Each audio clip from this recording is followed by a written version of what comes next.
Assalamualaikum warahmatullahi wabarakatuh. Perkenalkan, nama saya Syauki Musfirah dan Isda, kelas 12 agama. Saya di sini ingin menjelaskan sejarah Daulah Umayyah di Andalusia, yaitu berdirinya, khalifah-khalifahnya, perkembangan iptek, dan kemunduran Daulah Umayyah di Andalusia. Baiklah, langsung saja kita ke videonya. Pada dasarnya, Daulah Bani Umayyah merupakan lanjutan dari Daulah Khulafaur Rasyidin. Muawiyah adalah pendiri daulah ini. Daulah ini berdiri ketika terjadi krisis politik dalam tubuh umat Islam.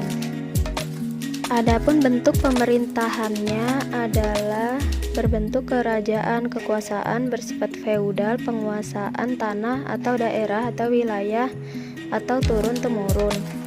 Untuk mempertahankan kekuasaan, khalifah berani bersikap otoriter. Adanya unsur kekerasan, diplomasi yang diiringi dengan tipu daya, serta hilangnya keteladanan Nabi untuk musyawarah dalam menentukan pemimpin merupakan gambaran umum tentang kekuasaan dinasti sesudah Khulafaur Rasyidin. Umayyah berkuasa kurang lebih selama 91 tahun. Reformasi cukup banyak terjadi terkait pada bidang pengembangan dan kemajuan pendidikan Islam. Perkembangan ilmu tidak hanya dalam bidang agama semata, melainkan juga dalam aspek teknologinya. Sementara sistem pendidikan masih sama ketika Rasul dan Khulafaur Rasyidin, yaitu kutab yang pelaksanaannya berpusat di masjid. Pemerintahan dinasti Umayyah di kawasan Andalusia akhirnya berdiri pada 16 Januari 929 Masehi. Sebagai bukti besarnya kekuasaan dinasti Umayyah ketika itu, didirikan bangunan-bangunan megah yang melengkapi keindahan di kawasan tersebut. Salah satunya Masjid Cordoba dan Universitas Cordoba.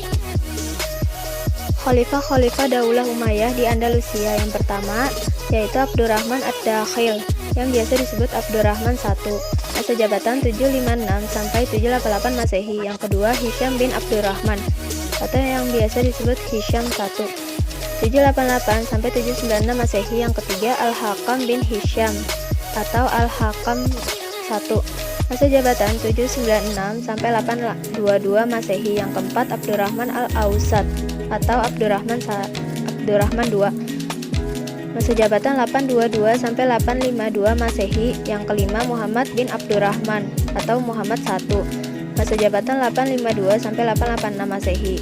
Yang keenam Munzir bin Muhammad, masa jabatan 886 sampai 888 Masehi.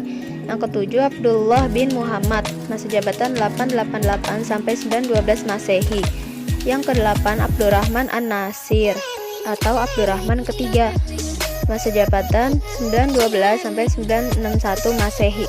Selanjutnya yang kesembilan Hakam Al-Muntasir atau Al-Hakam II, masa jabatan 961 sampai 976 Masehi. Yang ke-10 Hisham II atau Al-Mu'ayyad, masa jabatan 976 sampai 1009 Masehi. Yang ke-11 Muhammad II atau Al-Mahdi, masa jabatan 1009 sampai 1010 Masehi. Yang ke-12 Sulaiman, masa jabatan 1013 sampai 1016 Masehi. Yang ke-13 Abdurrahman IV atau Al-Murtada, masa jabatan 1016 sampai 1018 Masehi. Yang ke-14 Abdurrahman V, masa jabatan atau Al-Muntazir, masa jabatan 1018 sampai 1023 Masehi. Yang ke-15 Muhammad III atau Al-Mustafi, masa jabatan 1023 sampai 1025 Masehi. Dan yang ke-16 Hisham III atau Al-Muqtadi, masa jabatan 1027 sampai 1031 Masehi. Perkembangan ilmu pengetahuan dan teknologi Daulah Umayyah di Andalusia. Berkembangnya berbagai disiplin ilmu, baik itu yang tergolong ilmu baru maupun disiplin ilmu lama, termasuk di dalamnya sastra dan seni. Pembangunan berbagai fasilitas yang pesat dan lebih merata, sistem pemerintahan yang lebih efektif dan maju. Keberadaan Daulah Umayyah di Andalusia pun tak mau kalah dengan periode Daulah Umayyah di Damaskus. Kekhalifahan Bani Umayyah di Spanyol menjadikan Cordoba sebagai ibu kotanya. Kota Cordoba saat itu menjadi pusat ilmu pengetahuan. Adapun faktor intern atau faktor dari dalam runtuhnya Bani Umayyah di Andalusia. Yang pertama, tidak jelasnya sistem peralihan kekuasaan. Dalam hal ini menyebabkan terjadinya persaingan tidak sehat di antara kalangan keluarga istana. yaitu perebutan kekuasaan di antara ahli waris. Dan ketika kekhalifahan Hisham bin Hakam, timbulnya perselisihan di kalangan pejabat tinggi negara dan orang istana, sehingga terpecah menjadi dua kelompok, kelompok militer yang didominasi oleh Slav dan kelompok sipil dengan tokohnya Al-Hajib Al-Mansur yang didukung oleh menterinya.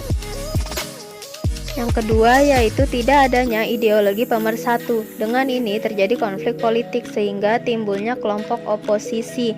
Persaingan terjadi antara Arab Utara dengan Arab Selatan. Di samping itu pula timbulnya kerajaan kecil yang disebut Muluk al-Tawaif, mengakibatkan terjadi pemberontakan di mana-mana dan pengacauan politik. Kelompok tersebut mengadakan pemberontakan yang berdampak bagi stabilitas politik kekuasaan Bani Umayyah di Spanyol.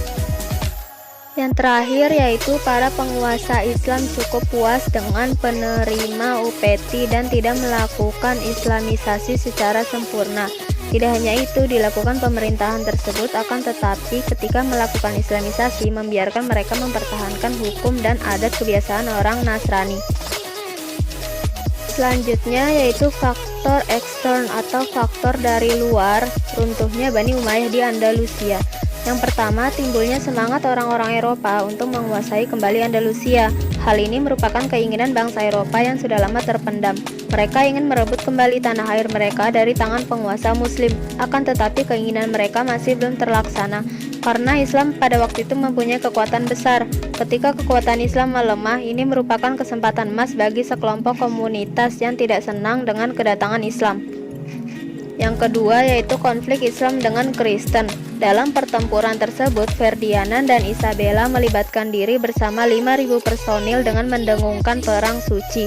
Serangan ini dipelopori oleh Raja Ferdinand dari Aragon dan Isabella dari Castilla. Akibat konflik itu, runtuhnya benteng Alhambra yang direbut oleh Kristen. Dengan kemenangan mereka itu, dari pihak Kristen merayakan kekalahan Islam terakhir di Spanyol, The Diem, sebuah himne rasa syukur yang dinyanyikan di Katedral St. Paul di London. Yang terakhir yaitu kesulitan ekonomi masa-masa runtuhnya Bani Umayyah, disebabkan para penguasa lebih mementingkan pembangunan sehingga lalai pembinaan perekonomian. Di samping itu pula diakibatkan oleh etnis non-Arab sering menjadi perusak dan menggerogoti perdamaian sehingga mempengaruhi terhadap kondisi perekonomian. Nilai-nilai atau pesan moral yang dapat kita peroleh dari materi ini. Yang pertama, materi ini bermanfaat menambah khazanah pengetahuan kita tentang sejarah Bani Umayyah di Andalusia. Yang kedua, untuk menjadi bahan teoritis guna kepentingan penulisan karya ilmiah, serta kita jadi mengetahui lebih dalam khalifah-khalifah di Daulah Umayyah Andalusia. Pesan moral selanjutnya yang kita peroleh yaitu sebagai tambahan wawasan bagi masyarakat pada umumnya dan bagi generasi penerus bangsa agar mengetahui sejarah pemerintahan Islam dan dapat diambil pelajaran untuk diamalkan dalam kehidupan sehari-hari. Yang terakhir, untuk menambah wawasan kita tentang peran pemimpin Islam yang dapat dijadikan bahan atau pertimbangan bagi kita semua dan penyusunan karya ilmiah. Tadi video penjelasan saya mengenai sejarah Daulah Umayyah di Andalusia. Apabila ada salah-salah kata, mohon dimaafkan. Sekian dari saya. Wassalamualaikum warahmatullahi wabarakatuh.